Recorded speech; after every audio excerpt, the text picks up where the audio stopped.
walanabluwannakum bisyai'in minal khauf, dan akan ditimpakan kepadamu sedikit ya, bisyai' minal khauf, dari takut. Bakal ada yang menakutkan bagi kita, entah apa aja, gelap, jin, penyakit, nyamuk demam berdarah, virus, ancaman orang, takut gempa, pokoknya ada, tapi sedikit dibanding yang tidak takutnya. Lapar, kekurangan harta, jiwa, buah-buahan. Wabashiris sabirin, dan berikan kabar gembira bagi orang yang sabar. Siapa orang yang sabar? Alladzina idza asabathum musibah qalu inna lillahi wa inna ilaihi rajiun. Jadi orang yang sabar itu pada pukulan pertama, ketika terjadi itu musibah, maka tidak berkata apapun selain kami semua milik Allah. Jadi Allah yang jadi pusat pikiran, pusat rasa yakin di hati dan ucapannya. Inna lillahi wa inna ilaihi rajiun. Sesungguhnya kami milik Allah dan sesungguhnya kami kembali kepadanya. Ulaika alaihim, mereka itulah yang akan mendapatkan keberkahan yang besar, ampunan, curahan rahmat Allah dan petunjuk. Jadi justru dari musibah yang kecil itu terbuka sesuatu yang amat besar. Kuncinya cuman sabar. Awalnya sabar. Makanya kalau ada apa-apa tuh jangan lebay ya. Tiba-tiba ada kejadian tidak enak, innalillahi wa inna ilaihi rajiun. Tiba-tiba ada yang nipu, ada yang memfitnah, ada apalah kejadian yang tidak diduga, udah kembali ke Allah.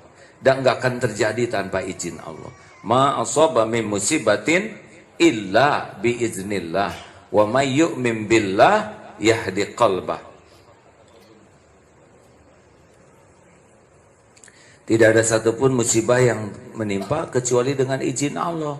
Barang siapa yang beriman kepada Allah, Allah kasih petunjuk di hatinya. Makanya jangan suka kemana-mana pikiran tuh ya. Seperti dicopet. Copet sih udah jelas dosa, tapi terjadinya kita dicopet pasti maunya Allah. Nggak akan kecopetan kalau Allah nggak takdirkan. Siapa sih copet itu di mana? Tetap ketemu dengan kita, walaupun beda tempat. Ini di sana copet, kita di situ, nanti bakal ketemu di bis yang sama. Nggak akan ketukar, dan sebelahnya juga copet di belakang, nggak di depan kita. Kalau di depan jadi kita yang nyopet, nggak cocok ya. Kita bagian dicopet. Beneran hadirin, nggak ada yang keluar dari takdir ya. Tinggal bagaimana kita menyikapinya. Oh, termasuk di rumah tangga itu pasti semuanya juga baru bisa terjadi dengan izin Allah, dan pasti ada kebaikan di dalamnya kalau sabar. Ada?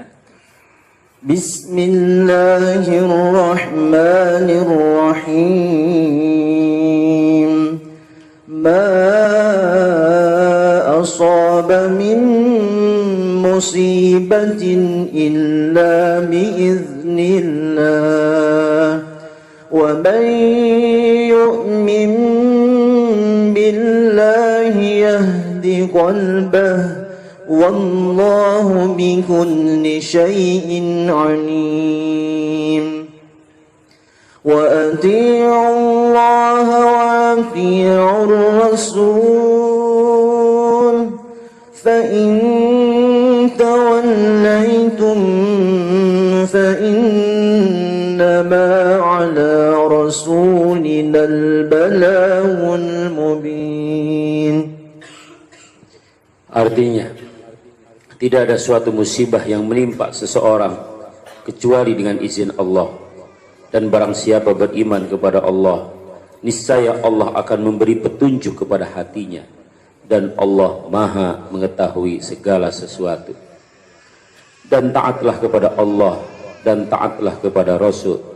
Jika kamu berpaling, maka sesungguhnya kewajiban Rasul kami hanyalah menyampaikan amanah Allah dengan terang.